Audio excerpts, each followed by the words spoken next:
Bienvenidos y bienvenidas a una nueva entrevista en Crianza Natural. Soy Rosa Sorribas, consultora de lactancia y BCLC desde 2008 y formadora en lactancia y porteo desde 2003. Hoy tenemos con nosotras a Marta Patricia Mambrú. Hola Marta, ¿qué tal? Hola Rosa, muy bien, muchas gracias por tu invitación. Estoy muy complacida de estar contigo hoy. Gracias por venir a esta entrevista. La verdad es que nos hacía mucha ilusión, sobre todo después de haber entrevistado a la profesora Sampaio y quedarnos con algunas ganas que ya nos había dicho que tú nos explicarías. Empecemos por el principio. Eres Ok. fonoaudióloga, que en español de España es logopeda, ¿no? Logopeda, así es, sí, Rosa. Bien. Y eres especialista en terapia miofuncional y disfagia y tienes una consulta privada de fonoaudiología y eres egresada de la Universidad Nacional de Colombia. Por favor, como a todos nuestros entrevistados, cuéntanos qué te hizo llegar a ser fonoaudióloga y dedicarte a este trabajo que, bueno, al menos para mí me parece súper complejo. Sí, bueno, te cuento que es muy gracioso, pienso yo, ese llegar a hacer fonoaudiología. Yo realmente iba a ser arquitecta y me matriculé y todo en una universidad aquí para arquitectura, pero de repente un día iba caminando por la calle y de pronto viene corriendo, corriendo, corriendo un niño en condición débil neurológica, me dio un abrazo, me dio un beso en la mejilla y detrás del niño iba la mamá y la mamá quedó muy sorprendida y dijo, óyeme, qué raro, porque normalmente mi hijo tiene conductas más agresivas y me parece raro que te haya abrazado y te haya dado un beso. ¿Tú estudias fonoaudiología o conoces la fonoaudiología? Y la verdad, pues no tenía tanto contacto con ella. De ahí empecé a investigar, a investigar, a investigar y pues bueno, me enamoré de la carrera y no estudié arquitectura, sino fonoaudiología y aquí estoy. La verdad es que si quieres no trabajar nunca en la vida, ¿no? Decía aquel, busca un trabajo que te encante. Exactamente, tal cual. Así es. Yo la verdad es que para prepararme tus preguntas, no sé que me quedaron muchas cosas pendientes en la entrevista que hicimos con Rosa, Rosa Sampaio, pero he estado viendo un vídeo muy interesante en la página de Facebook del Centro de la Comunicación Humana que se Ajá, emitió el 20 de agosto de 2020, ¿no? Digo para nuestra audiencia por si quiere buscarlo, ¿no?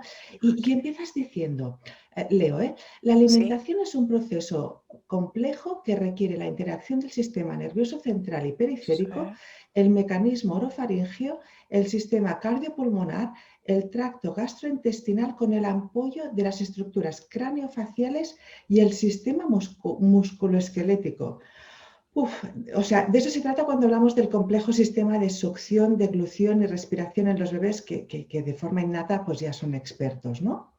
Sí, sí, Rosa, realmente ha sido una definición que he encontrado hacia el 2019 el doctor Gooday y me ha llamado mucho la atención porque mira que incorpora muchos sistemas y realmente es una actividad muy compleja, ¿cierto? Esa Ujú. parte de alimentarnos. Definitivamente estoy en total acuerdo que existe una sinergia y nacemos. Hablemos de los niños neurotípicos que nacen con esa sinergia, nacen además con estos procesos para poderse desempeñar y para poderse seguir desarrollando. ¿Qué permite toda esta acción refleja? Acordémonos que la succión inicialmente es refleja, igual que la deglución, y esa sinergia está entre la respiración, la succión y la deglución. Sin embargo, quiero detenerme un poquito, Rosa. Fíjate que hay algunos niños que no nacen con esa sinergia bien establecida, ¿cierto? Y es entonces donde entramos los fonoaudiólogos a trabajar en esos procesos de succión y que esa coordinación de esos tres procesos y de esos tres reflejos se pueda presentar. Entonces, evidentemente, venimos siendo expertos en la teoría y en la neurotipia, pero hay algunos que no somos o que no son neurotípicos y que necesitan un empujoncito, necesitan una ayuda nuestra, ¿no? Pero además esto, bueno, ahora lo iremos comentando, pero estos problemas pueden venir intraútero o pueden ocurrir durante el parto, ¿no? Ya iremos viendo. Sí. Por otro lado, además, yo soy de la percepción de que la práctica de la lactancia materna va más allá de las características nutritivas. A mí no me gusta hablar de los beneficios, ¿no? Porque considero, pues lo mismo que has dicho ahora, ¿no? Que un bebé neurotípico que ya haya nacido completamente normal, pues no se va a beneficiar de la lactancia porque eso es lo que espera, ¿no? Correcto. Em, en cambio, un niño que, incluso normal, que no tome lactancia va a tener problemas o puede tener problemas. ¿Nos podrías comentar qué dificultades pueden tener los niños y niñas que no recibirán ese ejercicio tan frecuente, ¿no? De la lactancia, ¿no? Además tan fuerte, ¿no? Y además en una etapa de la vida que es tan importante, ¿no? Para el desarrollo, que crecen tanto. Claro que sí, Rosa. Mira que de las dificultades que podemos ver y que están sustentadas también de estos niños que no pueden hacer una buena lactancia o que no lactan, es, por ejemplo, un gran impacto en el crecimiento de toda la maduración intestinal durante todo ese periodo de vida del recién nacido por la combinación intrínseca o la relación intrínseca que hay entre boca, estómago e intestino, ¿cierto? También puede aumentar de forma significativa todo lo que son las enfermedades infecciosas. Entonces, son niños que son más propensos a desencadenar, por ejemplo, enfermedades respiratorias, son más propensos a enfermedades de virus, por ejemplo, gastrointestinales. En este complejo craneofacial, ¿cierto? También se ve afectado porque la succión nos ayuda al crecimiento de los 2/3 inferiores de la cara, ¿cierto? Entonces, acordémonos que el recién nacido, por ejemplo, o el lactante, tiene, el recién nacido tiene su mandíbula en retracción, ¿cierto? Está más retraída. Y con el proceso de succión, con esa apertura-cierre, con todo la movilidad, con toda la fuerza que debe hacer para la succión, va desarrollándose desde el crecimiento transversal y desde el crecimiento vertical. Entonces, eso, por ejemplo, es muy importante. Lo otro que muy seguramente van a tener alguna dificultad y es en la movilidad lingual, Rosa, porque si no lo lactamos, esa lengua no empieza a conocer todos los espacios que hay dentro de la boca y definitivamente no empieza a ser la sinergia de esa presión positiva que tenemos del medio ambiente más la presión negativa que hacen los órganos fonoarticuladores en el proceso de la succión. ¿Qué tenemos también y qué vemos, Rosa? En que todos los músculos suprayoideos, entonces, no ejercen muy bien su acción, ¿de qué? De retracción y de descenso para poder ejercitar muy bien esa masa muscular que hace parte del suelo de la boca. Entonces, fíjate que hay muchas cosas que van a ser afectadas si no tenemos una lactancia. Ahora, con esto yo no te quiero decir que los niños que no lacten pues no van a desarrollar algunas funciones, ¿cierto? Esto digamos que es la norma, más no vamos a decir que si no lacta, entonces pues el niño no le va a crecer el complejo craneofacial. Lo que pasa es que no va a ser el mismo crecimiento y va a tener mayores debilidades que las que puede tener un niño que se expone a la lactancia materna, ¿no? Es que incluso, esto no lo hemos comentado, yo lo siento, pero voy a ir añadiendo detalles. Dale. Hay algunas madres que, pues por ejemplo, que no les quieren cortar el frenillo o porque tienen cualquier problema o tienen que volver, sobre todo ocurre mucho en Estados Unidos, ¿no? Que tienen Sí, que regresar a trabajar enseguida. Y digo Estados Unidos porque es donde más investigo en algunas cosas, pero me imagino que en todas partes ocurrirá. Y sí. entonces hay madres que se extraen la leche y se la dan en diferida pensando que es lo mismo, porque al final van a recibir pues, los nutrientes, ¿no? La composición nutricional de la leche, pues parece que vaya a ser similar, ¿no? Cuando en realidad se van a perder todo esto que estás comentando, ¿no? Todo este trabajo. Pero muchas madres que nos pueden estar escuchando no son expertas en lactancia y no saben esto que decías de la presión positiva del ambiente, de la leche, del pecho de la madre hacia la boca y el bebé que baja esa lengua y hace una presión negativa, ¿no? Como de, ¿no? De Ujú, tensar, ¿no? ujú. Sí, sí, sí. Eso funciona así. Sí, eso funciona así, pero no solamente de la lengua, Rosa. Fíjate que Ujú. cuando el bebé hace su acción de succión, entonces interviene la lengua, intervienen los músculos suprayoideos, interviene la mandíbula, intervienen los músculos de de las mejillas, ¿cierto? Entonces, toda esa contracción, toda esa acción coordinada muscular es la que vamos a necesitar, digamos, para ese desarrollo adecuado, fuerte de la succión, ¿cierto? Entonces, realmente, definitivamente, no es lo mismo lactar desde el seno que lactar desde un biberón. Las posiciones de los órganos fonoarticuladores son diferentes. ¿Listo? Entonces, va a lactar, claro, va a lactar, Sí. pero tenemos posiciones diferentes de los órganos que van a desarrollarse de manera diferente. Tú comentabas algo muy importante, Rosa, ahorita y es lo de la acción de los frenillos, ¿cierto? A veces tenemos un frenillo lingual, puede ser muy corto, que acorazona la lengua, podemos tener una lengua anquilosada y esos frenillos no nos permiten hacer toda la propiocepción dentro de la boca. ¿Qué quiere decir eso? Que el bebé no va a sentir, no va a poder acanalar bien su lengua, no va a poder hacer mejor ese proceso de agarre y de succión. ¿Cierto? Entonces, todo eso lo tenemos que tener en cuenta y entre más temprano nos demos cuenta de esas debilidades que podemos presentar cualquiera, cualquier ser humano puede, y es más, si tenemos debilidades, entre más rápido lo podamos combatir, va a ser mucho mejor, obviamente. Vamos a beneficiar a ese bebé, ¿no?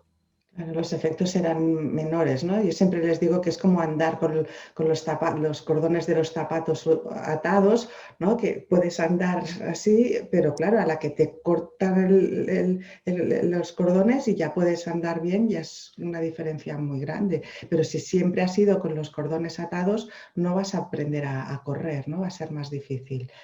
Una Así de es. las cosas, ahora que estabas comentando, que el ideario popular es así, es que sobre todo cuando el bebé ya es un poco más grandecito, incluso también de pequeño, que hay madres que dicen, no, es que le empecé a dar biberón y como es más fácil, se acostumbró al biberón y ya no quiso más el pecho. ¿Es Ujú. más fácil realmente el biberón que el pecho? Mira, yo pienso que son actividades musculares diferentes, Rosa. ¿Ves? A algunos niños se les puede facilitar más uno o el otro. Sin embargo, como siempre digo yo, la fábrica está ahí y está diseñada en general anatómicamente para que esté ahí para el bebé. ¿Listo? La anatomía del seno no la reemplaza ningún biberón. Ninguno. La forma no la reemplaza ningún biberón. Puede que la industria trate de imitar, ¿cierto? El pecho trate de imitar el, todo lo que tiene que ver con la succión y trate de manejarlo de la manera más florida posible, pero definitivamente no es igual el lactar de pecho que el lactar de biberón, Claro, definitivamente. claro. No, y aparte, también hay ahora como un poco de lucha, ¿no? Entre biberones que se parecen mucho al pecho, ¿no? Ujú. O maneras de dar el biberón que se parezcan más al pecho, ¿no? Sí. Hay como estas dos mezclas, ¿no? Sí, sí, eso es cierto. Y fíjate que igual desde el pecho y demás hay diferentes técnicas. La técnica que más se le acomode a ese binomio, porque desde que nace el bebé ya se convierte en un binomio. Entonces, ese apego que se genera y la mejor postura, la mejor técnica que haya entre mamá y bebé va a ser la mejor. Yo pienso que no hay una sola postura establecida ni una sola técnica establecida. Es la que mejor les convenga y con la que mejor se sientan tanto el bebé como la mamá. Claro. El problema es que muchas veces las madres no son capaces de detectar esos signos que emite el bebé, ¿no? De si está, si es más confortable, es más agradable o no una técnica que otra. Esa comunicación es complicada, ¿no? Em, Sí. Una de las cosas que me gustaría hablar contigo, ¿no? Que ya muchos de estos temas ya los hablamos con la doctora, la profesora Sampaio, era situaciones para niños un poco más grandes, ¿no? Hay Ok. ahora, al menos en España,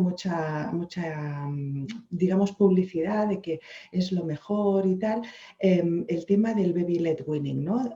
Ah, de darles a los bebés, empezar a darles a los bebés ya alimentos sólidos, ¿no? mm. Es preferible ya desde los 6 meses empezar pues, con estos alimentos o es preferible hacerlo paulatinamente, ¿no? Alimentos, digamos, como más procesados, a ver, sean purés por una batidora o chafados con un tenedor o como hacían nuestros ancestros, ¿no? Molidos en la boca de mamá. Porque, claro, también me gustaría que también nos comentaras sobre las etapas y los reflejos innatos que deben superarse antes de pasar a alimentos sólidos. Sí, mira, Rosa, yo aquí te voy a contestar con un depende, pero antes de contestarte con un depende, un gran saludo a mi amiga y profesora Rosa Sampaio, que es una cosa loca, yo la quiero mucho más, es una profesional intachable, entonces muchos saludos a Rosita. Y con respecto a tu pregunta, y te contesto, yo creo que va a ser depende y creo que me vas a escuchar a lo largo de nuestra charla y conversación muchos dependes, porque iniciar hacia los 6 meses con el baby led weaning depende del desarrollo motor del niño. Esto no es una receta de cocina, realmente. No hay recetas mágicas, o sea, depende de toda la estructura gastrointestinal del niño. Depende de que si mi hijo realmente recibe el alimento o no. Depende de la estabilidad mandibular que tenga mi hijo. Depende si mi hijo a los 6 meses ya se sienta y se sostiene y tiene un control postural, ¿cierto? Depende además de la afinidad que haya con la alimentación, de la exposición que yo como padre le pueda hacer a mi hijo a diferentes olores, texturas, todo eso depende. Depende de que si lo que ve el bebé y lo que huele el bebé le es grato.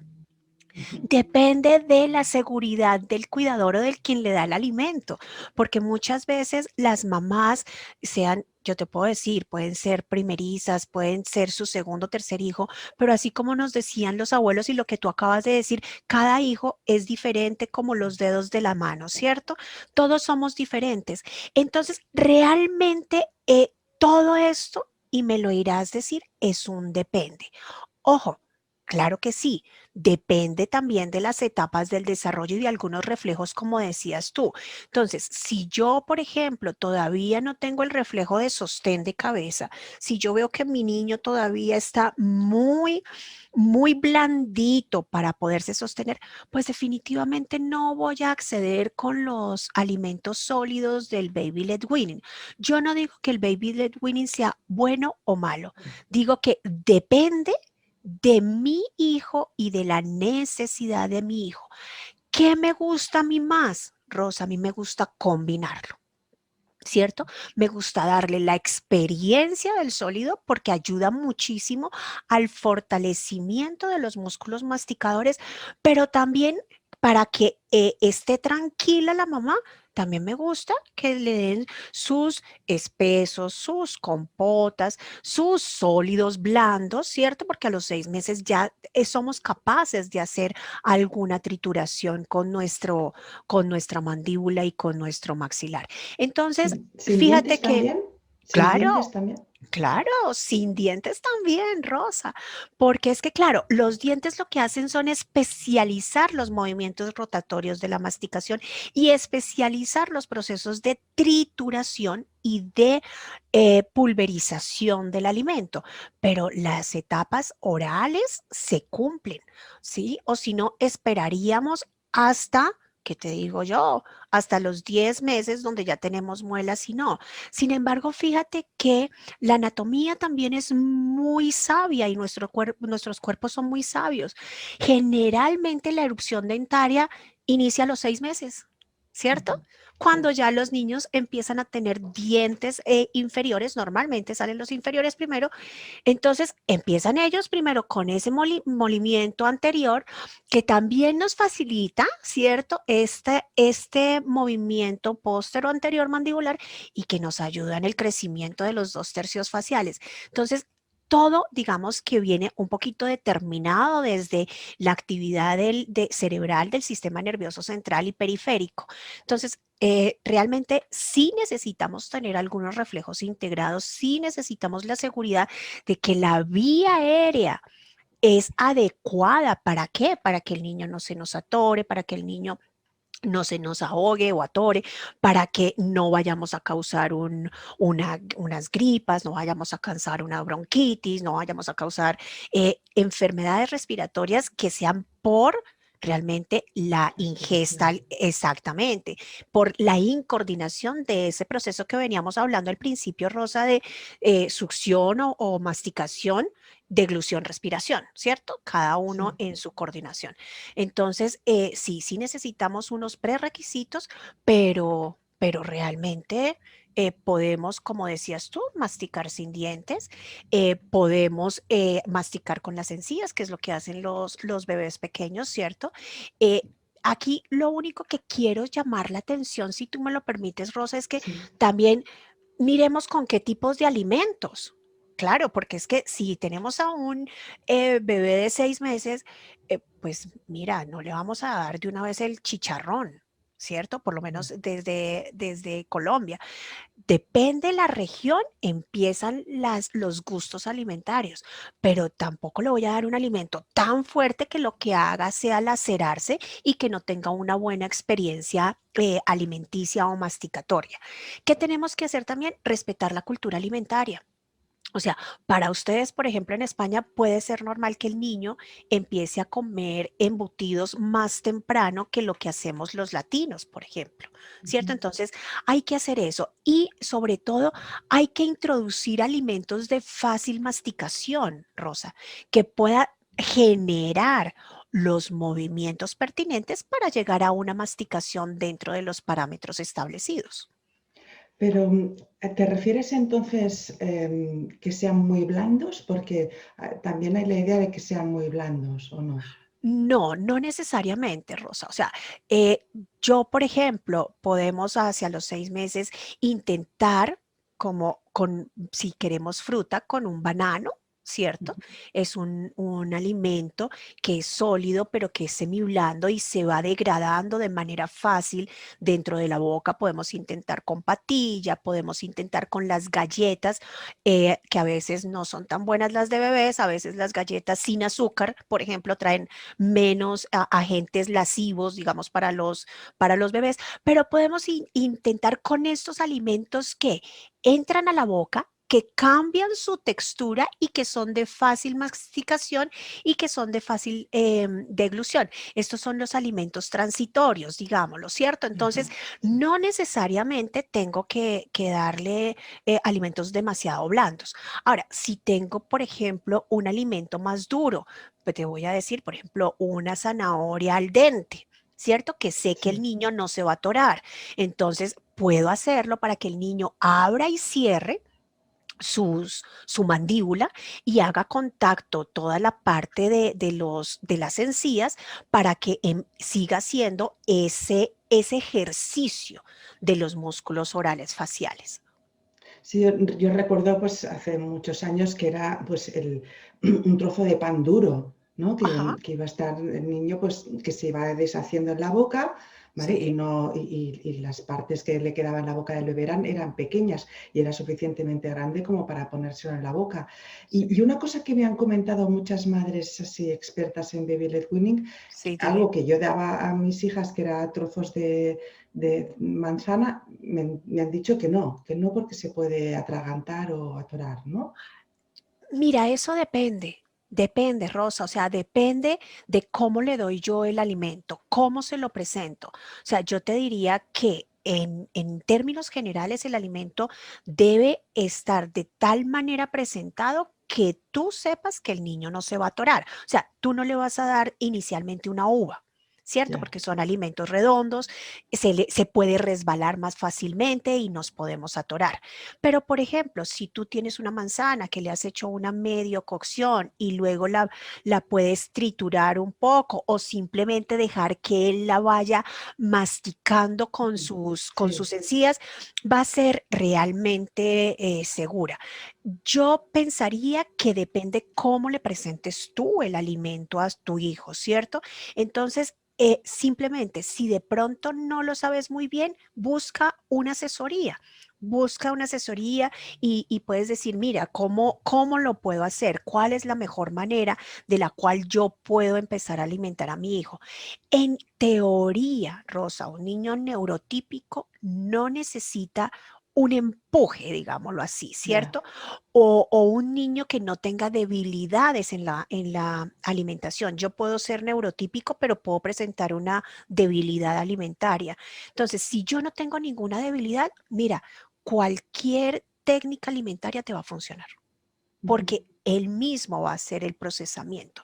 Claro, en algunos momentos al inicio, ¿qué es lo que vas a ver? Perdóname, vas a ver que de pronto, cuando tú ingresas con la cuchara de las primeras veces hacia el sexto mes, tú vas a ver que el niñito Eso. va a botar el alimento.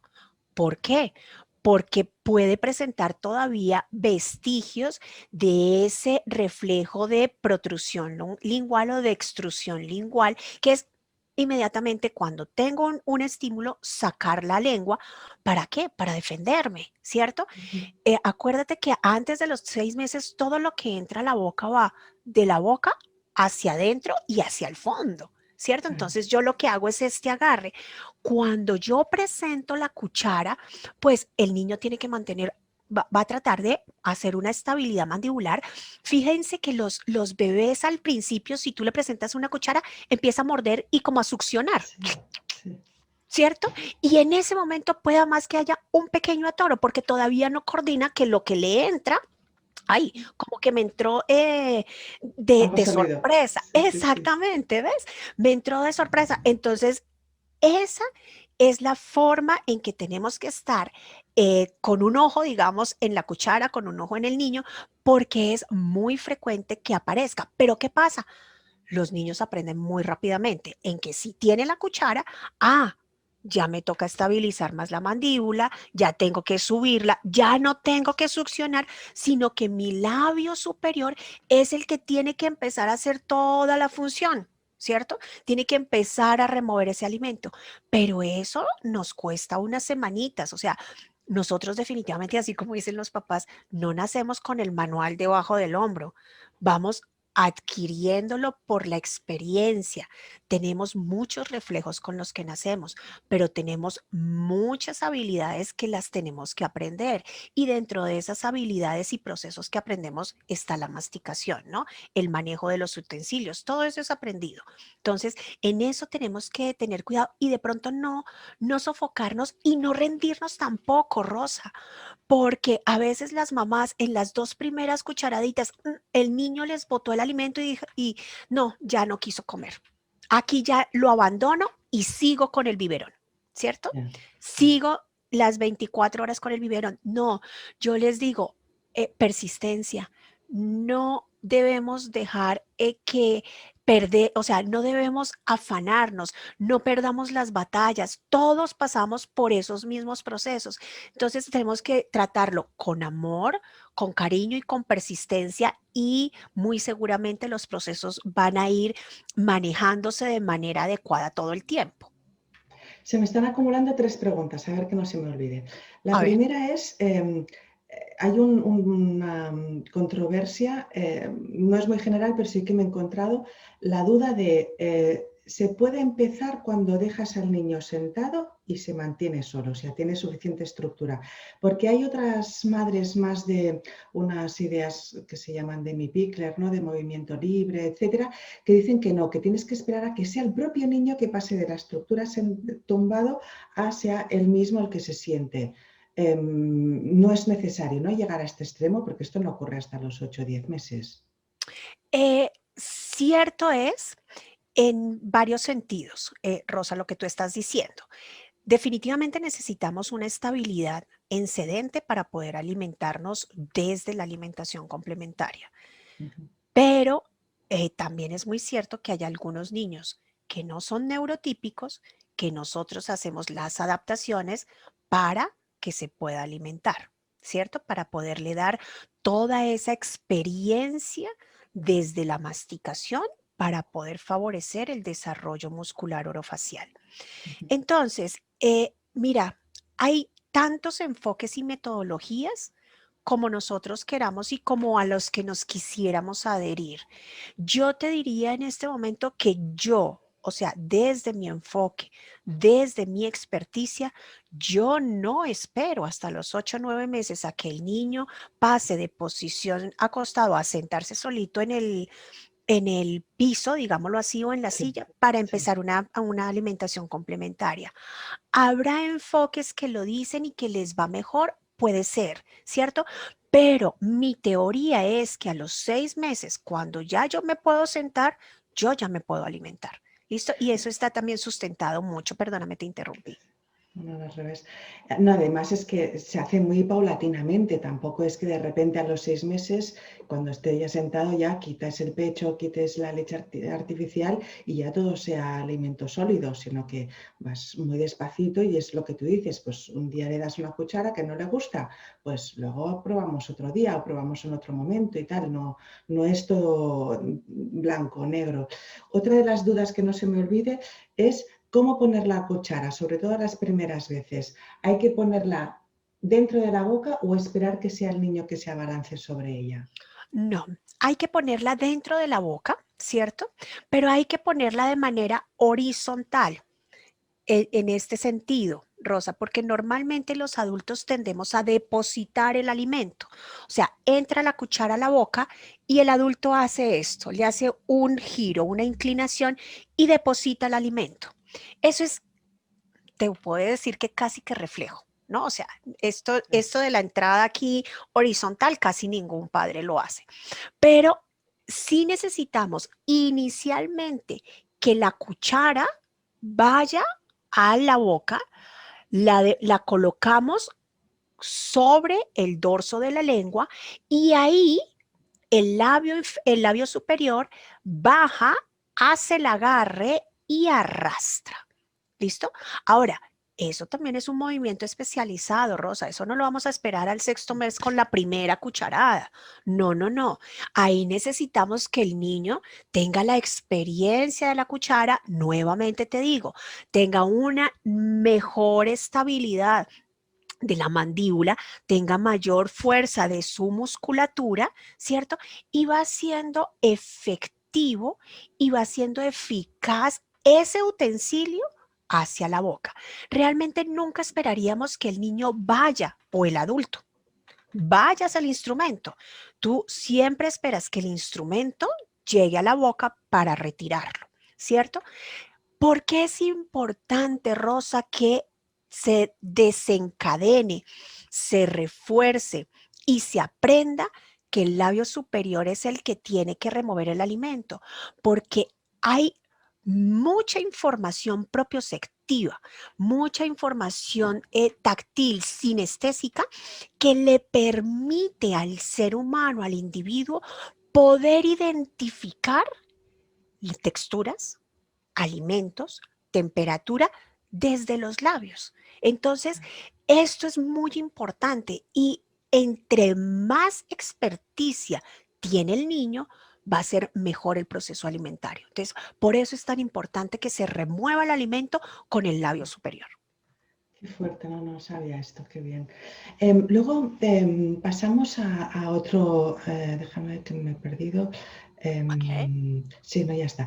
Em, Hay otro tema y es a nivel de respiración, ¿no? Que nos encontramos Sí, con muchos niños con resfriados, otitis, bronquiolitis, que, sí, claro, que les impiden una buena respiración. sí. Yo desde el punto de vista de la lactancia, ¿no? Es que, claro, cuando un bebé tiene la nariz llena de mocos, pues es muy difícil que se agarre al pecho, ¿no? Entonces, la duda es, bueno, ¿cómo liberamos esa nariz? ¿Cómo sacamos esos mocos? ¿Qué es lo más adecuado? ¿Pues un chorro a presión de suero fisiológico o echarles gotita a gotita y luego lo aspiramos? ¿No? Incluso estuvimos hablando con José Luis García en una entrevista sobre terapia de fisiología respiratoria, ¿no? Infantil. Según tu expertise, ¿qué es lo más adecuado? O también eso depende. Sí, Rosa, quitaste las palabras de mi boca. Depende, Rosa. Yo pienso que depende, pero depende de qué, depende de la edad del bebé. depende del compromiso respiratorio que haya, porque muchas veces decimos, bueno, esta se le siente aquí totalmente cerrado, hay un ruido inspiratorio y expiratorio. Entonces, yo diría que primero necesitamos saber que el sistema respiratorio está indemne, ¿cierto? Entonces, que el otorrino, por lo menos aquí en Colombia es el otorrinolaringólogo, nos puede decir, mire, cornetes están bien, adenoides están bien, se están desempeñando, todavía están un poco grandes por el desarrollo, amígdalas están bien, que sepamos que la base está bien. Si vemos que es una mucosidad, ¿cierto? Y tú me dices, ¿qué será lo mejor? El achorro o el gota a gota, vuelvo y te contesto, un depende. Hay niños que les sirve el chorro y las mamás lo hacen muy fácil. Hay mamás que les echan solamente unas gotitas y luego eso va bajando, la mucosidad va bajando y las mamás lo van limpiando con el pañuelo poco a poco. Si tú me lo preguntas a mí, yo me siento incapaz. Yo sé hacer la técnica y demás, pero me siento incapaz de hacer un lavado nasal. No por lo que vaya a salir, ni mucho menos porque pues con mocos nosotros trabajamos todos los días, pero es la impresión de hacer el lavado. Entonces, pues realmente las mamás son muy hábiles en hacer lavados. Entonces yo lo explicamos y demás y ellas, es más, ellas me dan a mí, realmente me ganan en todo eso. Entonces, como te digo, puede ser un depende. Que me encanta mucho cuando los bebés son un poquito más grandes y es la fisiología respiratoria. A mí sí me parece que cuando uno puede hacer toda la entrada de aire, puede llenar toda la capacidad pulmonar, puede hacer la extensión de su musculatura abdominal, del diafragma, de los intercostales, yo pienso que definitivamente el, la función respiratoria mejora 100%. Mejora además cuando ya son más grandes los niños, en la atención, en la inquietud motora. Muchos niños que son respiradores orales, me estoy yendo más hacia los grandecitos, Rosa, empiezan a ser un poco más inquietos y fíjate, tengo varias mamás que me dicen, Mambru, mira, empezamos a respirar por la nariz y esto se ha tranquilizado, es más feliz, tiene menos resequedad en la boca, le salen menos afticas en la cavidad intraoral. Entonces yo sí soy una convencida de que la fisiología respiratoria funciona y funciona muy bien. Sí, eso te iba a preguntar después sobre, pero si quieres ya hablamos ahora sobre los respiradores orales, Ajá, ¿no? Que cuéntame. realmente los padres, ¿qué debemos mirar para detectar que sea un respirador oral? Si es un bebé que cuando duerme, duerme con la boca abierta o que Sí. tiene los labios siempre secos o qué características. Mira, la respiración oral tiene varias características. Uno, labios secos, boca seca. Lo otro, empiezan a hacer un poquito de ojeras, ¿cierto? Lo otro es que el crecimiento de los 2/3 inferiores faciales es un poco más lento. Empezamos a ver también mayor retracción, que la mandíbula de pronto no empieza a crecer como debe ser. La posición dental es diferente, empezamos a ver mal posiciones dentales, pueden haber mordidas abiertas, hay incremento de caries, por ejemplo, ¿cierto? Entonces, hay muchos signos que determinan las dificultades o las consecuencias de, de un respirador oral. Ser respirador oral, neto oral, no es tan común, por lo menos a este lado o desde lo que te digo yo de mi experticia y mi consulta. Es más fácil encontrar respiradores mixtos de predominio oral, ¿sí? Hay Ujú. algunos donde uno sí les dice, ¿sabe qué? Tienen la nariz de adorno porque por ahí ni entra ni sale el aire. Y de verdad, verdad. Pero normalmente es por obstrucciones, por ejemplo, cornetes o que los senos paranasales están, una sinusitis, por ejemplo, como cuando nosotros estamos con gripe, ¿no? Que definitivamente tratamos de respirar por la nariz, pero no nos Ujú. llega y respiramos por la boca. Y fíjense que hay más dolor de cabeza, por ejemplo, hay más dolores de cuello, más dolores musculares, pero es más frecuente encontrar estos respiradores mixtos de predominio oral donde la permeabilidad puede ser de 7, 8, 9, 10 centímetros y que la nasal sea de 0.1, 0.2, 0.5, pero no son netamente orales. Eso lo medimos nosotros con unas pruebas de permeabilidad respiratoria. Entonces, digamos que eso se encuentra y es frecuente hacerlo y tenemos todas estas debilidades desde lo funcional, desde lo anatómico. Y fíjate que muchas veces los respiradores predominantemente orales u orales tienden a tener un hábito masticatorio y es muy frecuente encontrar niños que en, en, en su mesa mastican con la boca abierta porque al sellar y tú les pides, cierra la boca y no hacen una buena masticación porque no saben cómo hacerlo, porque no han tenido la experiencia. Entonces, digamos que trae muchas consecuencias que hay que determinar y que hay que hacer, claro, diagnósticos diferenciales también, ¿no? Unas puede ser por patrón masticatorio inmaduro, por ejemplo, otras puede ser por respiración. Entonces, hay que saber de dónde viene el cuerno del toro y no solamente coger la cola. Claro, claro. Ahora hablemos de un tema que, bueno, está relacionado, pero es diferente, ¿no? Porque es un tema que al menos aquí en España nos encontramos muy frecuentemente. O sea, me han Ok. llegado a decir hasta el 80-90% de los niños. Y sobre todo desde la campaña de 2000 de poner los niños durmiendo boca arriba, ¿no? Ah, Y también la falta de porteo, ¿no? Que es la sí, plagiocefalia. sí. Aunque hay algunos logopedas o fisioterapeutas que dicen que sus efectos son solo estéticos, por lo que yo he estudiado, parece que está asociada con un retraso en el desarrollo motor y el lenguaje. ¿Habéis observado vosotras alguna relación? Que no quiere decir causa, ¿vale? No quiere Sí, decir que la plagiocefalia cause eso, pero sí, vaya, que es lo de siempre, ¿no? Que faltan más estudios, pero suenan las campanas. sí. Mira, lo primero que quiero decirte, Rosa, es que, bueno, te agradezco la pregunta, pero quiero decirte que no soy experta en la plagiocefalia, ¿cierto?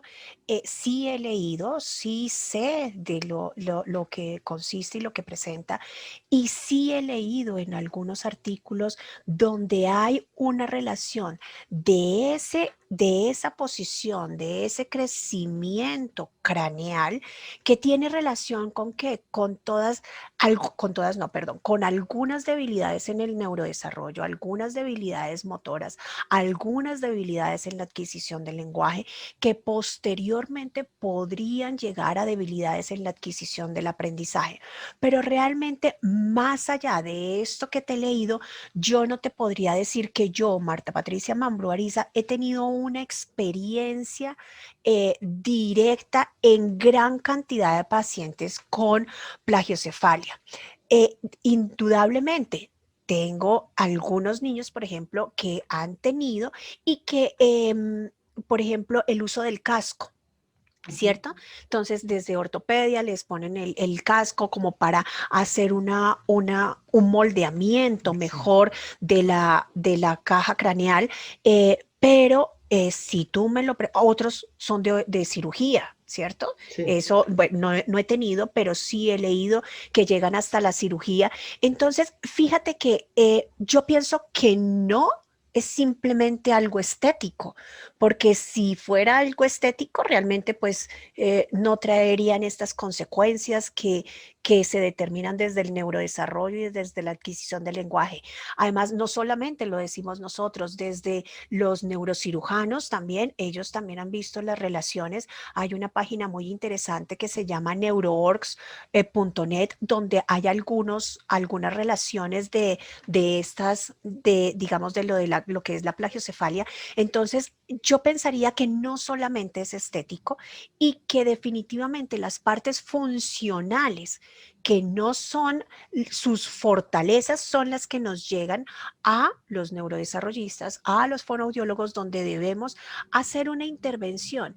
¿Y qué es lo importante aquí también, Rosa? Y es que no, en muchas ocasiones nosotros, aunque es muy importante saber qué es lo que tenemos desde la base, desde lo anatómico, nosotros trabajamos sobre la función. Ujú. Y lo que nos interesa en ese momento, por ejemplo, es que el niño puede adquirir un lenguaje funcional o un buen lenguaje y puede expresarse con un buen lenguaje expresivo. Entonces, digamos que va cambiando también según la necesidad que tengamos y la necesidad que presente ese niño. Puede, Rosa, uno, mira, en esta vida hay de todo, que haya presentado la plagiocefalia, ¿cierto? Y esté perfectamente, su desarrollo haya sido perfectamente natural, ¿cierto? Bueno, no es que Sí, el sí. desarrollo sea antinatural, perdóname. Sí, O, bueno, sí, entiendo, perdóname, sí.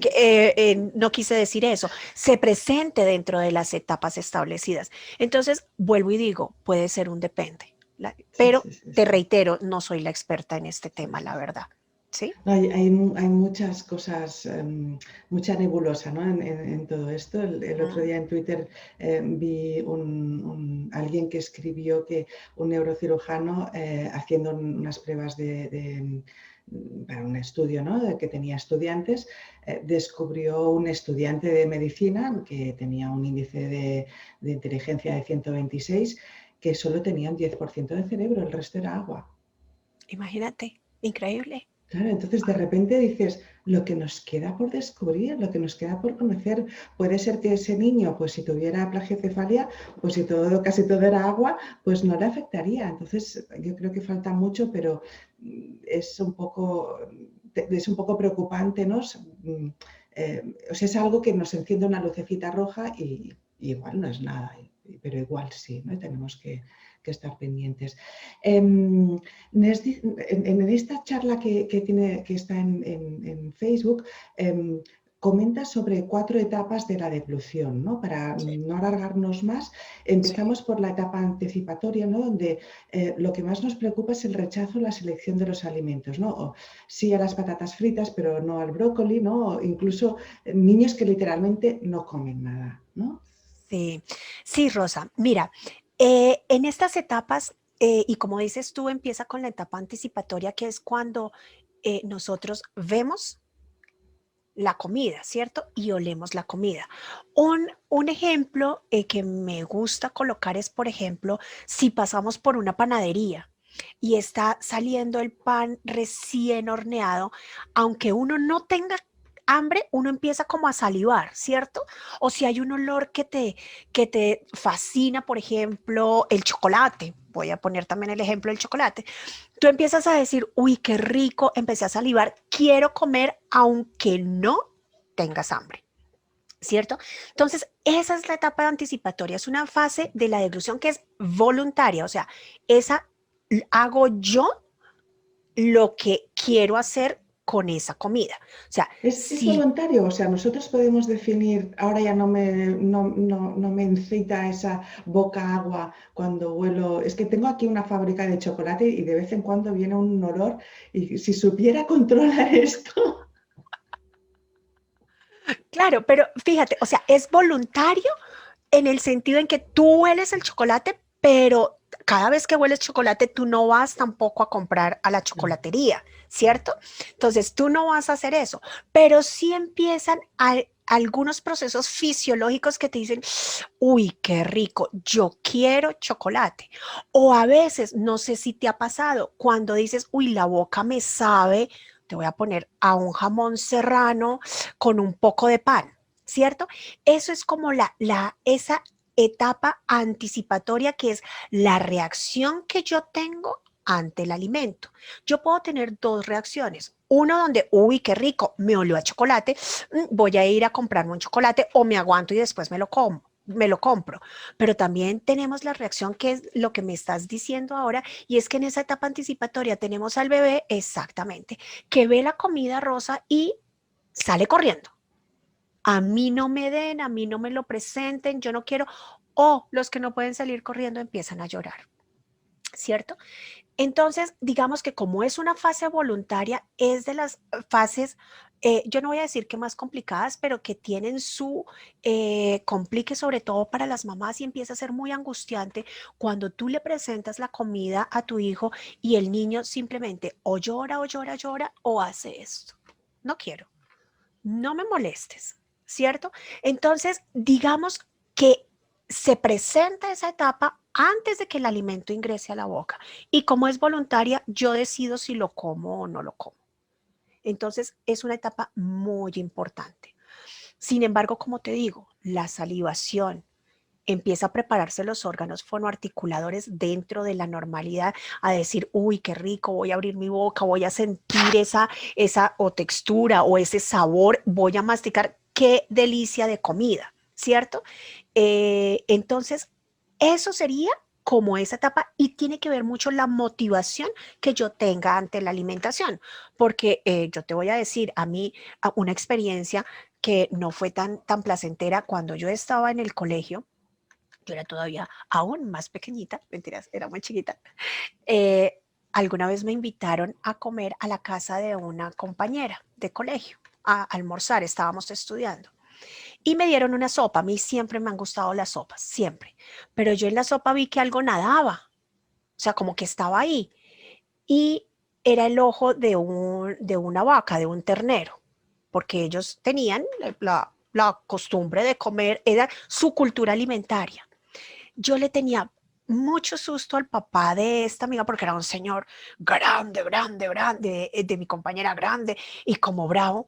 Mira, tú no te alcanzas a imaginar. Es la primera y única vez en mi vida que me he comido el ojo de un ternero, pero ha sido la experiencia más desagradable que he tenido en mi vida. Entonces, a veces, y lo digo solo por experiencia, a uno ve la comida, no la quiere comer, pero le tocó. Y eso yo lo traspolo todos los días a mis pacientes. Todos los días, Rosa. Y yo digo, Dios mío, este niño debe estar sintiendo la angustia de meterse un bocado a la boca y cómo me lo paso. Y fíjate que muchos niños meten la comida a la boca y la botan. Medio la mastican y a veces ni la mastican, sino solamente la botan, ¿no? O hacen vómito proyección. Entonces, es una etapa muy importante de la que debemos andar y trabajar con mucho respeto hacia el ser humano e individuo que tenemos enfrente. Sobre todo eso, tenemos que respetar al niño que tenemos ahí enfrente. Y como te digo, es parte de la motivación, que definitivamente tenemos que comer, porque es que comer es un placer para algunos o para casi todos, y comer es nutrición, ¿cierto? Es que si no pudiéramos comer y nos nutriría, pues tuviéramos una buena nutrición, no importa, pero es una etapa muy importante poder pasar por todos los tipos de alimentos para poder nutrir nuestro cuerpo y nuestro cerebro. Entonces, esa inicialmente desde la etapa anticipatoria. Luego viene esa etapa oral preparatoria, donde ya ingresa, ¿cierto?, el alimento a la boca. Tú empiezas, perdóname, el momento de la masticación, pero sigue siendo voluntario, porque tú lo comes y de pronto no te gustó y ¡buah!, lo arrojas, ¿cierto? Que también lo vemos en muchos niños. Entonces, ¿qué es lo que pasa? Lo que intentamos nosotros los fonoaudiólogos es que esa etapa preparatoria oral se presente de la mejor manera posible y manejando todas las funciones y los músculos de la mejor forma posible. Entonces empieza ese proceso de trituración, de pulverización, de formación del bolo, de la insalivación, ¿cierto? Que todo eso se hace que a través de la masticación. Todo eso lo hacemos. Y empiezan a mezclarse todas las consistencias. ¿Para qué? Para que cuando ya hagamos la elevación de la lengua, para que haga contacto con el paladar, la lengua entonces empieza a descender en su parte posterior en un ángulo de 45 grados y baja el bolo alimenticio para que pueda ser deglutido. En el momento en que llega el alimento a la zona posterior de la cavidad oral y se dispara el reflejo deglutorio, es cuando empieza ya las etapas que no son voluntarias, ¿cierto? Ya empiezan las etapas involuntarias, que son la etapa faríngea, porque ya pasó, empiezo a deglutir, y empieza la etapa esofágica, que con ayuda de todos los movimientos peristálticos a nivel de esófago, llega al estómago y luego hacemos todo el proceso de la digestión para que pasemos a nivel intestinal y pues bueno, ya acabemos ese proceso de masticación.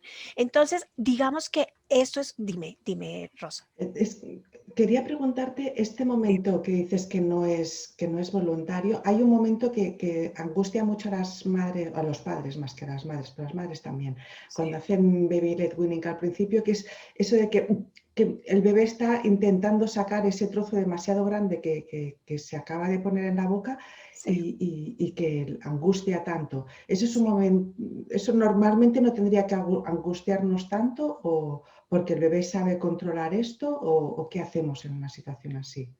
Rosa, depende el trozo que se le vaya, ¿cierto? O sea, normalmente si tú sientes, normalmente los niños cuando hacen esto es provocando un reflejo vagal que realmente es preventivo, o sea, es de alerta, le está diciendo el organismo, le está diciendo al niño, óyeme, o tienes que toser o tienes que vomitar porque estoy aquí y no va a pasar. O sea, yo digo que depende del alimento. En las primeras ingestas, muy seguramente el niñito va a pasar y va a hacer y se le devuelve y muy seguramente pasa.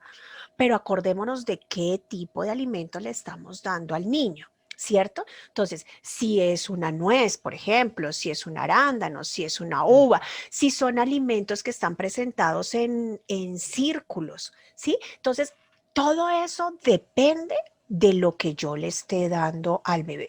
Yo pensaría, y ahí me sumo a las mamás, que cuando tú ves a tu hijo que hace y como que no le sale, pues tú te angustias, ¿cierto? Te angustias. Entonces, es permitirle al mismo niño, ¿cierto? Tratar de desatorarse y si no se puede desatorar, pues ya toca iniciar, digamos, maniobras de desatoramiento que ya cada madre, y esto sería pues de otro conversatorio, miraremos a ver cómo hacemos eso. Pero en general, Rosa, para que nuestras madres no se angustien tampoco, en general, estos reflejos protectivos, como son la tos, como son el reflejo vagal, eso está presente y los niños y los seres humanos somos muy sabios en poderlos generar y en generar y poder hacer esa prevención y luego quedar felices y tranquilos. Fíjate que muchos niños, y no sé si a ti te pasa también, que te comentan las mamás, sí, hizo como, y lo pasó y ya, y venga la Sí, próxima cucharada. Digamos que esa es la normalidad, ¿listo? La normalidad no es que el niño tenga miedo de pasar. Esa no es la normalidad. Cuando tenemos un niño que tiene miedo a la deglución es porque algo hay, porque ha tenido o una experiencia no muy grata con el acercamiento a la alimentación, porque tenemos algo de pronto de poca fortaleza en sus músculos faríngeos y cervicales, o porque de pronto desde la parte de la cintura escapular es un niño de pronto muy echadito hacia adelante, muy flojito. Entonces mira que hay que mirar el por qué se presenta para que de la mejor manera posible lo podamos ayudar y lo podamos encaminar. Entonces, esto a grandes rasgos serían las etapas de la deglución, que sería entonces la anticipatoria, la preparatoria oral, la oral, ¿cierto? Donde además olvidé decirte en la oral que cuando baja el alimento, para que baje el alimento y no se devuelva por la nariz, pues el velo del paladar, que es donde tenemos la campanita, tiene que subir y sellar la nariz para que el alimento siga bajando, ¿cierto? Luego, que esas etapas son voluntarias. Yo decido. Cuando ya se desencadena la deglución, viene la etapa faríngea y la etapa esofágica, que son etapas que no son voluntarias.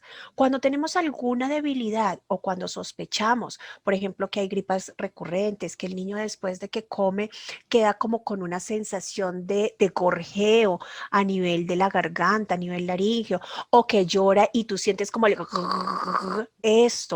o que tiene, por ejemplo, bronquitis o infecciones respiratorias, entonces tenemos pruebas más específicas que ya son radiológicas, como la cinedeglución o la videofluoroscopia de la deglución, que nos dice qué podría estar pasando en esas etapas faríngeas y esofágicas, y pues ya cuando llega al vaciamiento hacia el estómago, y el resto del vaciamiento del estómago al intestino, donde pueden ser más precisas y nos pueden ayudar en el diagnóstico si se presenta alguna alteración. Dices que, además comentas que estos niños con retos sensoriales requieren un tratamiento multidisciplinar porque les afecta a todo su desarrollo. Sí. ¿Qué profesionales forman parte de este equipo? Sí, Rosa. Uy, somos muchos. Somos muchos los profesionales, pero fíjate que antes de decirte un poco lo de los retos profesionales, si me lo permites, retomemos un poquito, y no sé si lo mencioné de manera clara, y es en estos retos sensoriales, motores, tenemos varias respuestas. Ah, sí, Entonces, sí, ¿sí? sí. Tenemos varias respuestas. Entonces, tenemos esas deficiencias, por ejemplo, sensoriales motoras, faríngeas, que ¿qué hacen? Pueden inhibir un poquito esas habilidades en la alimentación, ¿cierto? Y pueden estar alteradas también por todas las experiencias que tenemos. Entonces, nosotros podemos ver estos niños, como yo te decía, los que ven el alimento y corren. Estos son niños hiperresponsivos.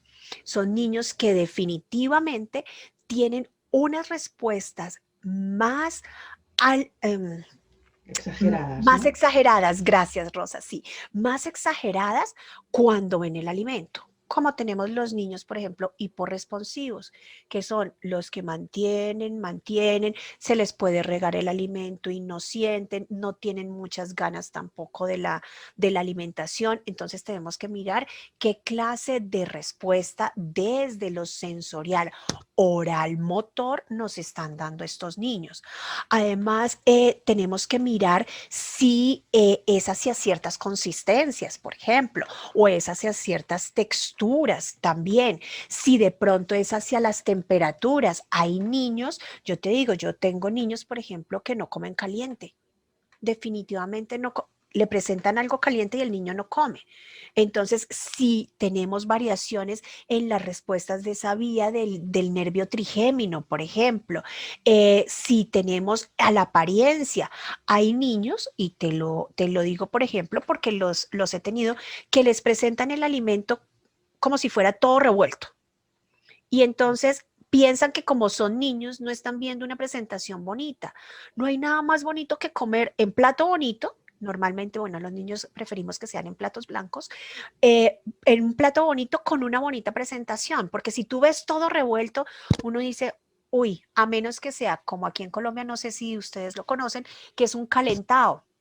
Un calentado es una mezcla de, por ejemplo, normalmente es de la comida del día anterior, que tú la mezclas al siguiente día. Entonces, por ejemplo, si hay frijoles o hay lentejas, hay arroz, hay carne, tú mezclas todo eso y ese plato, aquí muy autóctono, que es delicioso, se llama calentado. Entonces, pero si tú siempre presentas el alimento de la misma forma, y lo que estás tratando es de que el niño se alegre por la alimentación, pues entonces va a ser un poquito más aburrido. Entonces, todo depende del tamaño del bolo, ¿cierto? Porque a veces tenemos y niños con bocas muy pequeñas, y tú ves que los niños per se tienen una etapa donde todo se lo meten a la boca y hacen esto, no pueden masticar y les toca botarlo, obvio, porque no lo pueden hacer, ¿cierto?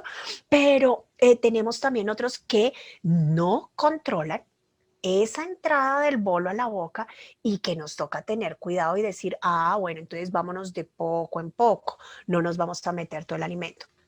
Entonces, quería hacer Sí, sí, sí, como sí, me primera había pasado. limitación. Hay un detalle que has estado comentando. Yo Dime. recuerdo cuando era pequeña que eran, bueno, sobre todo eran mis abuelos que habían pasado una guerra y habían pasado mucha hambre. Que si no te comías el plato, no te preocupes, ya lo comerás para merendar o para cenar o para desayunar, y hasta que no te acabaras el plato, no tenías otra cosa. Y Sí. ahora, claro, me estás explicando todo esto y eso le ocurría mucho, sobre todo a mi hermana pequeña, ¿no? Y era más de vida, ¿no? Que decimos aquí, que comía más. Y mi hermana pequeña, yo recuerdo siempre, o sea, la cancioncita de come Mireia, come Mireia, come Mireia, o sea, de que la comida, la hora de la comida duraba 3 horas y se juntaba Perfecto. con la merienda. Sí. Y ahora pienso que igual tenía algún problema de lo que comentas, ¿no? Eh, Sí podría ser, claro, Rosa. Y bueno, algunos de los papás dirán, pues funcionó y ahora come de todo, ¿cierto? Vamos a ver no qué tanto, no. tantas, ok, y ahí te iba a decir, quién sabe qué tanto aquí le place hacer ese proceso de alimentación, ¿no? Entonces, yo diría que entre más engramas positivos generemos ante la alimentación, va a ser mucho mejor. Yo, digamos que a lo largo de mi experiencia y de mi experticia, por ejemplo, ya he tomado en que, ay, miren, máximo 30 minutos, tratemos de no pasarnos de los 40 minutos, porque ya se vuelve un proceso en que ya empieza a ser una lucha, ¿sí? Sí, Y sí, es preferible bajarte de la mesa y cuando tengas mayor apetencia, comamos, ¿cierto? Hagamos la comida. Hay muchas mamás que me preguntan, Mambru, pero por ejemplo, si vamos en los 30 minutos, pues no le voy a quitar la comida. Le digo, no, no se la quites. Si él quiere comer más, hagámoslo, sí. pero que no se vuelva, como acabas de decir tú, Rosa, en que se me une una hora alimenticia con la otra hora de alimentación. Ay, no, qué cosa más horrorosa, ¿cierto? Donde debería ser social, ¿no? Claro, y otra cosa al revés, ¿no? De que veo madres que les ponen ahí unos platos con cara de Mickey Mouse, ¿no? Todo súper bonito y pienso, realmente el día que vaya, ¿no? A casa de la novia o, o a la universidad y que le den esa, es tan calentado o lo que sea, dirán, y esto que no hay quien se lo coma, ¿no? Claro, pero fíjate que en la variedad está el placer. O sea, inicialmente, digamos que sí, en esta creatividad uno puede hasta poner, mira, yo hemos hecho con niñitos en platos hasta dinosaurios, flores, perros, porque es lo que yo necesito que entre por la Ahí visión, está. ¿cierto? Por la vista. Pero igual al otro día, los mismos alimentos los puedo presentar de otra forma. O sea, la idea es ser ingenioso, más no irnos al otro lado. Yo digo que todos los extremos no Sí, son beneficiosos y para nada, para ningún proceso es beneficioso.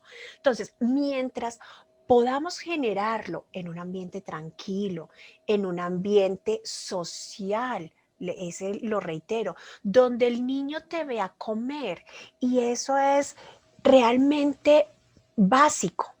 Te lo digo porque normalmente las mamás les dan primero a los bebés, comen, y si luchan con ellos, más aún, los separan del ámbito social de la alimentación, porque dicen es que no podemos comer. O sea, o come él o comemos nosotros. Entonces hay que ponerse un poquito en el zapato de la familia, claro, pero también hay que decirle al niño, ven, intégrate, claro. haz reguero, siente, úntate, come de mi plato si quieres porque estamos empezando. Hay un comienzo y todo comienzo tiene sus errores. Ninguno de los seres humanos que estamos aquí o que en el universo, pues somos perfectos que desde los 6 meses, ay, comí perfecto. No, Esas no, no perfecciones existen. también son una alerta, ¿no? Sí, sí.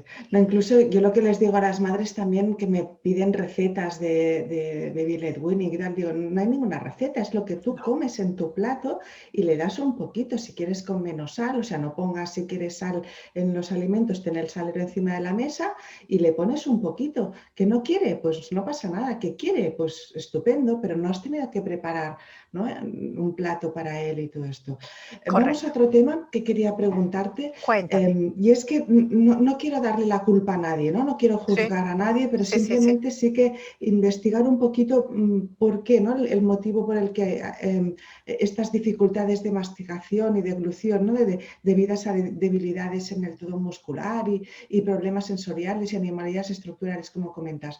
¿Es algo que se nace con ello o es algo que se ha hecho mal? Pienso pues en la anquiloglosia, ¿no? En la falta de lactancia, en el uso excesivo de chupete, ¿no? Lo que hemos dicho, la plagicefalia o incluso el déficit de vitamina B12 o de zinc. Sí, eh, em, digamos que es un de todito, pero antes de eso, ay, perdóname, Rosa, que no te contesté, te hice una referencia de los hiporresponsivos, hiperresponsivos y demás, pero no te contesté tu pregunta de todas las personas que intervenimos dentro del grupo, Ay, eh, sí. ¿cierto? Entonces, discúlpame que es que la Nada, tenía sí, sí, aquí sí, y sí. entonces antes de pasar a lo que me Sí, acabas de sí, sí, sí, preguntar, sí. mira, el grupo interdisciplinar realmente es extenso. O sea, nosotros, por ejemplo, desde aquí trabajamos el fonoaudiólogo, ¿cierto? Trabajamos además preferiblemente que tenga una experticia en la alimentación, porque es un área que es bien importante para la vida y la seguridad de la vida del paciente. Trabajamos con terapia ocupacional, que preferiblemente sea integradora sensorial o con un neurodesarrollista, trabajamos con pediatría, trabajamos con neuropediatría, trabajamos con gastroenterología, trabajamos con otorrinolaringología, trabajamos con neumología en los casos que se requieren, trabajamos con, ya te dije nutrición, no, trabajamos con nutrición, trabajamos importantísimo con los colegios, con los jardines. Muchas de las que trabajamos en esta área, incluyéndome, hacemos visita a los colegios y a los jardines para verificar qué es lo que está pasando con este niño, porque fíjate que hay muchos niños que comen muy bien en el jardín o en el colegio, pero llegan a su casa y no hay por dónde. ¿Cierto? Que coman. Entonces, vamos mirando si necesitamos además la intervención de psicología también para que maneje con los padres pautas de este manejo emocional durante la alimentación. Entonces, es un grupo muy grande, pero te lo voy a mencionar al final, pero no por esto que sea menos importante. Yo creo que lo menciono al final porque son los más importantes y es trabajar con casa, con todos los agentes que están incluidos en ese momento de alimentación, con la mamá, cuando el papá le da, si el papá es el agente, cuando tienen sus nanas, o sea, este es un equipo muy grande que, claro, se va reduciendo a medida que vamos necesitando la intervención de cada uno de ellos. Entonces, no quería dejar en el tintero por donde empezaste la inquietud que hay acerca de todo este equipo multidisciplinar y que te hice una pequeña anotación hacia toda la parte sensorial, Sí. oral, motora de la que estuvimos hablando. Y Sí, sí. ahora recuérdame porque ¿Qué ahorita cosas sí lo pueden haber pregunto. afectado, ¿no? O pueden haber causado, ¿no? Que si se nace con ello es algo que se ha hecho mal. Yo, por ejemplo, pienso en la anquiloglosia porque me he encontrado con muchos casos de lactancia que me dicen, incluso padres de niñas que les han puesto pendientes y que no les quieren hacer el corte. ¿No? Y luego pienso, es que no es solo por la lactancia, hay muchas otras cosas. Y luego, si te pierdes la lactancia, como hemos comentado antes, ya no es que la lactancia tenga un beneficio, sino que si no lo haces tienes un inconveniente, ¿no? Ujú. O incluso en algunos casos un uso excesivo de chupete o del dedo, ¿no? Y he investigado recientemente también a nivel nutricional pues un déficit de vitamina B12 o de zinc, ¿no? Sí, Que también puede tener algunas alteraciones neuronales. sí, sí, Rosa. Fíjate que yo pienso que hay de las dos. O sea, hay cosas con las que nacemos como una anquiloglosia que nos están limitando el proceso de la alimentación, ¿cierto? Nos están Ujú. limitando ese proceso de desarrollo de estructuras osteomusculares. Tenemos casos con los que se nacen, por ejemplo, donde tenemos cuadros neurológicos o sindrómicos o anomalías craneofaciales, ¿cierto? Que inciden directamente en esos patrones orales motores y en el desarrollo de esos patrones orales motores como la succión, la deglución, la masticación, la respiración. Entonces, eh, tenemos que tener en cuenta varias cosas. En, yo, y quiero resaltar algo muy importante que dices y que creo que me lo dices porque muchos papás te los deben decir, y es: ¿quién tiene la culpa? ¿Soy yo el culpable de esto? No, No, no, aquí nadie tiene la no, culpa, ¿cierto? Y no, creo que en eso estamos muy de acuerdo tú y yo. Acá no hay culpables. No, no, no. ¿Qué es lo que pasa? Que en ese momento tu hijo presenta una debilidad, ¿cierto? Aquí las cosas no las hacen mal ni los padres, ni los cuidadores, nadie, nadie, nadie. Pero ¿qué es lo que pasa? Cuando tú te enfrentas a tu hijo que no quiere comer, empieza a desarrollarse como una bola de nieve, ¿cierto? Un círculo vicioso. Él no quiere comer, yo de adulto me angustio. Bueno, que no quiso comer hoy, no importa, come mañana. Pero no quiso comer hoy, no quiso comer mañana, no quiso comer en la mañana, no quiso comer a la cena, no quiso comer, ¿ves? Entonces empieza la mamá a angustiarse y empieza a generar todo este ambiente que es inconsciente totalmente por ella, y eso lo transmite al bebé. Y el bebé empieza a decir: no quiero, no quiero. Entonces, muchas veces no es que hagamos las cosas mal, sino que nos angustiamos o nos da mucho miedo. Fíjate que muchas veces en mi consulta, muchas veces van los niños. Mambru, el niño, yo hago primero un proceso de apertura de historia clínica donde hago toda la recolección de la información, y ya en la evaluación me dicen: Mambru, verás, mi niño no come nada, nada. Y entonces uno se angustia, Rosa, porque uno claro, dice: ay, claro, Dios claro, mío, este niño no come. claro. Cuando de pronto se sienta, lo conversamos, él me permite, yo siempre les pido permiso, es algo que yo siempre hago con los niños, les pido permiso: vamos a comer, me permites que comamos los dos, comemos, y el niño empieza a comer el plato. Y las mamás siempre dicen: este chino, chino quiere decir pues el niño pequeño, siempre me hace quedar mal, ¿no? Ahora sí, aquí sí está comiendo. ¿Ves? Entonces, si tú generas también un ambiente de tranquilidad, si tú necesitas algún ambiente que a ti como adulto te tranquilice, incítalo, fórmalo, Claro, ¿cierto? claro. Y no es que estemos haciendo las cosas más, es que de pronto no, digamos, la angustia no nos deja, pero también tenemos que tener en cuenta otra cosa, que hay algunas dificultades, aunque no tengamos ningún síndrome, ningún cuadro neurológico ni nada, sino, por ejemplo, falta de fuerza, porque no hemos sido expuestos a los diferentes tipos de alimentos, ¿cierto? Aquí es donde yo iba. Ok, esa, bueno, mira, Ahora entonces, iba esto, ¿no? Que no sabemos qué es antes, el huevo o la gallina, ¿no? De tener debilidad correcto. por texturas más suaves, ¿no? Que dificulta la transición a alimentos más complejos y duros, ¿no? Y entonces hay padres que se pueden quedar, ¿no? En la comodidad de decir: pues vamos a ofrecer alimentos blandos, ¿no? Patatas. Tenía una amiga que su hija solo cenaba huevos fritos con patatas fritas y comía en el colegio, y en la mañana el desayuno eran papillas, siempre papillas, ¿no? De maicena o de no sé qué, Sí. ¿vale? Entonces, incluso en una entrevista con la dontopediatra Irene Iglesias, me decía: es que además estos alimentos tan blandos, yo por ejemplo no sabía que las patatas fritas eran uno de los alimentos más cariogénicos que hay, porque se quedan impregnados entre los dientes y allí la caries se lo pasan grande, ¿vale? Entonces, eh, eh, esto es como el huevo y la gallina, ¿no? Que no sabes qué empieza antes o realmente eh, es lo que tú dices, ¿no? El miedo, ¿no? Que, claro, es que si no, como esta amiga, ¿no? Que si no le doy huevos fritos con patatas fritas no va a comer nada. Ujú. Yo pienso que realmente tiene que ver mucho la experiencia que tenga el niño a través de su alimentación, ¿cierto? De su exposición y de las texturas. Decirte que fue primero, si el huevo o la gallina. A veces tenemos niños realmente neurotípicos, aunque yo te dije hace un momento en que algo está fallando y que uno dice: ¿por qué será? ¿El huevo o la gallina? ¿Cierto? Pero otros donde yo te puedo decir, como te puse el ejemplo ahorita, y es que si le brindas un buen ambiente, una buena experiencia, pues lo hace y lo come perfectamente.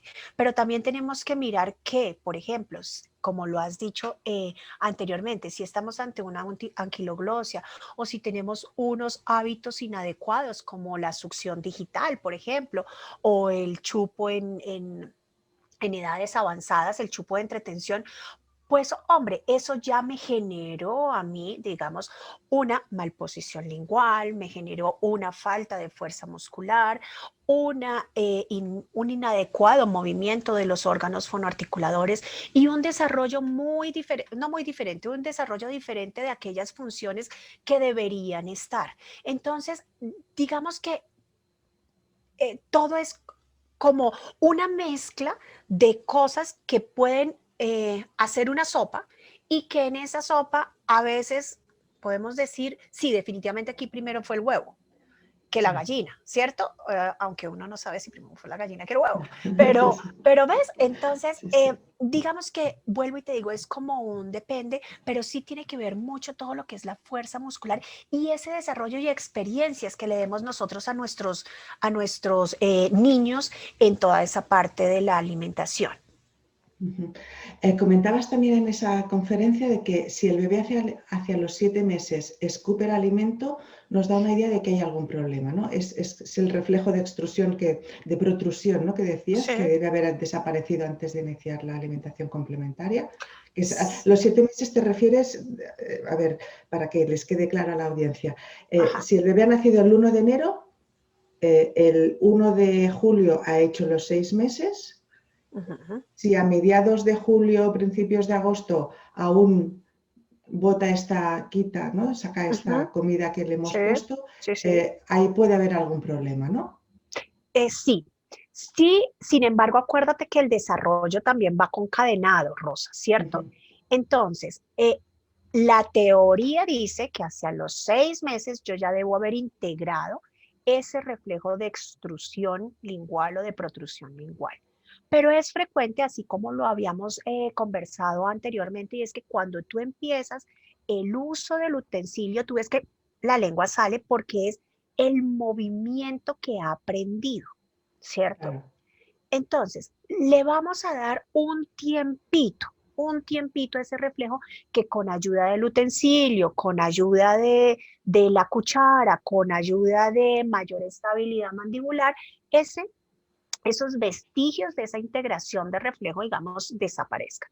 Pero si tú tienes, y así como dices, si vamos a ser de pronto radicales, que sabemos que en el desarrollo no podemos mantener, digamos que al 1 de julio ya está todo listo, pero si hacia el séptimo mes, 6 meses y medio, séptimo, tú sigues viendo que hay extrusión, que hay protrusión, a ti te prende una alarma porque desde el desarrollo, desde el neurodesarrollo, algo no se está integrando o no se integró de la manera que más quisiera uno, ¿cierto?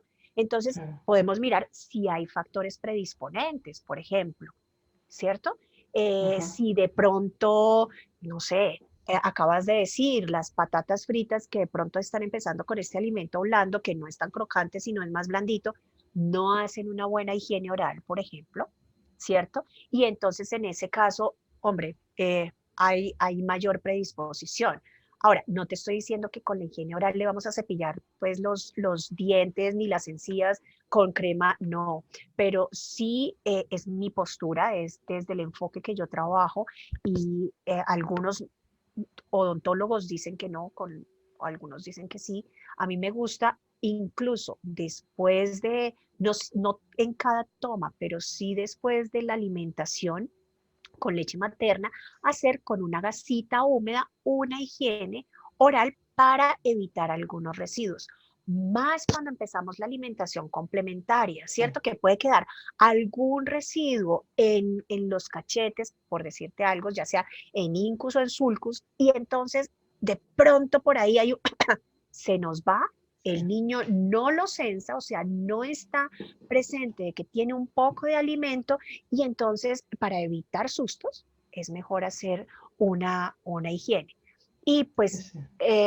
pues si me lo dices a mí, Rosa, yo diría que desde que sale el primer diente, por lo menos que le eche el ojo el odontólogo. Y que yo prefiero a mí que me digan loca y Sí. no No, no. cómo no vio esto, ¿sí? ¿Cómo no vio? Rosa, sí, Irene, lo que dice es esto, que a la que le empiece a salir el primer diente, empecemos con la gasita y vayamos al Perfecto. odontólogo, aunque sea solo de visita, Sí, porque llevarle solo cuando hay problemas, ella dice, claro, es que yo no soy el malo. ¿no? Entonces quiero que ese niño, esa niña ya haya venido varias veces, que esté acostumbrado, que le ponga el dedo en la boca, que le esté mirando y que el día que haya algún problema, pues entonces ya lo arreglaremos, pero ya habré tenido tiempo de crear esa confianza. ¿Vale? Claro, En cambio, si vamos directamente solo cuando ya ha habido algún problema, claro, entonces es mucho más difícil resolverlo o crear esa confianza de repente y le tienes que empastar o tienes que hacer cualquier cosa, ¿no? Sí, sí. claro, claro. Todo esto que comentabas Dime. de estas situaciones, realmente si el niño, por decir algo, durante el día está con la abuela y la abuela le da papillas y durante la tarde está con mamá y la mamá le da baby led weaning, ¿puede causar alguna confusión al bebé? Mm, a veces sí. Yo no te voy a decir que es permanente, pero a veces sí. A veces sí hay confusión porque acuérdate que los seres humanos nos encanta permanecer en zona de confort. Entonces, si a mí no me exigen, pues yo me voy por lo más fácil, ¿cierto? No es de esperarse. Si tenemos un desarrollo dentro de los parámetros establecidos, yo puedo comer, porque puedo comer, digamos, a las medias 9 una papilla y luego me como mi almuerzo perfectamente. Eso también tiene que ver con los hábitos alimentarios que tú puedas mantener y empieces a hacer con tu hijo. Entonces, la idea es que podamos integrar, o sea, la alimentación no es una camisa de fuerza. Como decías tú antes, no es mágico tampoco y no es una receta de cocina. En la variedad está el placer de la alimentación. Pero yéndome un poquito más a tu pregunta, sí, a veces los niños sí se pueden confundir si tienen alguna debilidad oral motora. ¿Listo, Rosa? Entonces, claro, yo me voy por lo más fácil. O si tienen alguna debilidad dentro de los parámetros de reglas y límites, también puede pasar. Y un paréntesis, acordémonos que, como dice la doctora Irene, o sea, no vamos al odontólogo solo cuando tenemos enfermedad. Acordemos que nuestra medicina se ha vuelto preventiva. Entonces, vamos al odontólogo a prevenir lo que tú decías de visita. Y volviendo un poquito a lo que me preguntabas, pues realmente otra vez, ¿no? Un depende. No, Sí. ese depende de qué es lo que hacemos y cómo lo hacemos. El cómo lo hacemos es muy, muy importante, muy, muy Es que importante. me recuerdas una amiga con la que he salido esta mañana a andar, que Ujú. sus hijos ya son mayores, pero recuerdo que cuando creo que fue el mayor, los dos tienen frenillo, pero no sé si al final se lo cortaron o no, pero digamos que no se lo detectaron hasta que ya empezó a la alimentación complementaria y a ella le empezaron a hacer grietas cuando empezaron a beber de una pajita, de una Ujú. cañita. Sí, ¿Vale? sí, sí, Esa succión sí. cambió el patrón de succión y tal como la idea esta de que, uy, que el biberón, ¿no? La tetina del biberón va a causar esa confusión tetina-pezón, a ella le causó la pajita del refresco, ¿no? Del zumo, creo que el jugo que se tomaba el niño no sé si ya debía tener 2 o 3 años o así, que iban al Ok. parque después por la tarde y se tomaba su zumito con su cañita y de repente me dice, Rosa, que ya tiene 2 o 3 años y ahora a estas alturas me va a hacer grietas. Y fue Sí, quitarle la cañita y beberlo directamente así de y paso. ningún problema. Y me Ujú. recuerda también a Adriano Cataneo, un médico, bueno, de la declaración de Innocenti, un médico italiano famosísimo, que su mujer es colombiana, creo, que es Sí. enfermera, y, y decía que esto, que no había un problema con la confusión del pezón de biberón y pecho, es solo en caso de niños con problemas, como estás comentando tú. Ok. Puede ser que tengan una predisposición y que tengan una debilidad, ¿cierto? Eso podría ser. Y fíjate, lo que comentas ahora es importante porque el, la posición de los órganos fonoarticuladores cuando tú haces la succión desde seno es diferente a la succión, a la posición de los órganos fonoarticuladores que haces en la succión desde la pajita, como le dicen ustedes, o como nosotros le llamamos pitillo. ¿cierto? Ajá, Hay sí. un adosamiento diferente de los labios, debe haber mayor estabilidad mandibular, la forma de la lengua en su concavidad es diferente, la forma en que hace la elevación, si mantenemos el pitillo dentro de la boca, también es diferente. Entonces, digamos que si ya tiene un patrón aprendido, claro, muy seguramente le podría hacer pequeñas laceraciones en el seno a la madre si continúa con este periodo de lactancia hacia los 2 o 3 años. Entonces, Sí, sí, fíjate que tu amiga tomó la decisión de cambiar, por ejemplo, la pajilla, pero continuar con la lactancia.